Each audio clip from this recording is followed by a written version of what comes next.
Let me tell you about one of the oldest and creepiest unsolved mysteries in history. A story that sounds like a horror movie, except it actually happened. And no one, not even the King of France, could stop it. Between 1764 and 1767, the French countryside of Gévaudan, a quiet, rural region filled with forests and hills, became the hunting ground of something not normal, something that didn't behave like any animal known to man. They called it simply the Beast. It all began in the summer of 1764. A teenage girl named Jean Boulette was tending her sheep in the woods when she was attacked and killed by a strange creature. Her body was found torn apart, her throat ripped out. That was just the start. Over the next few weeks, more people were attacked.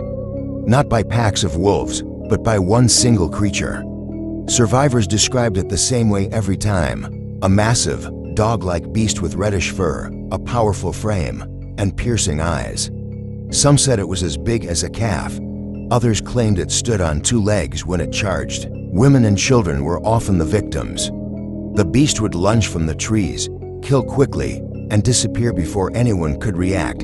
It was fast, strong, and smart. By the end of that year, over a dozen people were dead. Word spread fast. Peasants started refusing to leave their homes. Churches were packed every Sunday with terrified families praying for protection. Some villages formed hunting parties, but they never caught anything. The beast began to seem untouchable. France had dealt with wolf attacks before, but this was different. Wolves usually attack livestock. This thing, it went after humans, and it didn't just kill them, it mutilated them. Eyewitnesses said it decapitated some victims, tore off limbs, and left the bodies behind like a warning. The panic became so intense that even King Louis XV took notice. He sent professional hunters to Gévaudan, trained men with muskets, traps, and dogs. They failed. Over 100 bodies piled up. Some sources claim closer to 300. People started to whisper. Some said it was no ordinary animal, that it had eyes that glowed in the dark and claws like blades, that it couldn't be killed by bullets. Some villagers claimed they shot it and watched it stand back up and run off like nothing happened. Others believed it was sent by God, a punishment for sins, or the devil in disguise. Then things got weirder. A few witnesses said the beast had armor, like it wore something over its body. Others said it had a long tail like a lion and moved like it was intelligent, almost like it was hunting for fun. Some believed it wasn't a beast at all, but a man in disguise. A serial killer who dressed in animal skins and used the legend to cover his crimes. But what really shook people was how the beast always escaped. Even when surrounded, even when wounded, it never got caught. Chapter 4. The Royal Hunters and the False Victory. In 1765, the king sent his best marksman, Francois Antoine. After months of failed hunts, he finally killed a massive wolf, the biggest anyone had seen. The body was paraded around like a trophy. Everyone cheered.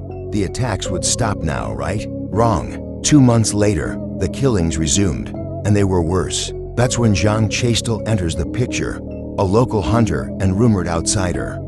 People said he was strange, kept to himself, and had an obsession with religion. He claimed he would kill the beast himself. In June 1767, Chastel ventured deep into the woods and claimed he faced the creature.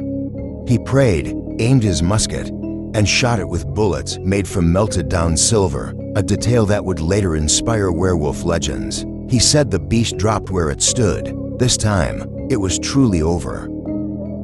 Here's where things get really strange. The body that Chastel brought back was never examined by scientists. There were no public autopsies, no drawings. The corpse was apparently buried in secret, and then the case just vanished. So what was the Beast of Gévaudan? Theory 1. A mutant wolf or wolf-dog hybrid. Some believe it was just a freakishly large and aggressive wolf, maybe mixed with a mastiff or hyena. Theory 2. An exotic escaped animal. Rich nobles sometimes kept wild animals. Maybe a lion or hyena escaped and went rogue. Theory 3. A trained killer, Some believed the beast was trained to kill by a psychopath, possibly a nobleman who used it for his own twisted game. But theory for a cursed creature or shapeshifter. Villagers swore it moved like a man at times. That it was no beast, but something in between. Theory 5. Something not from this world. One theory says the beast was from somewhere else. Not a different country, a different dimension. A creature that slipped into our world, fed on fear, and then vanished.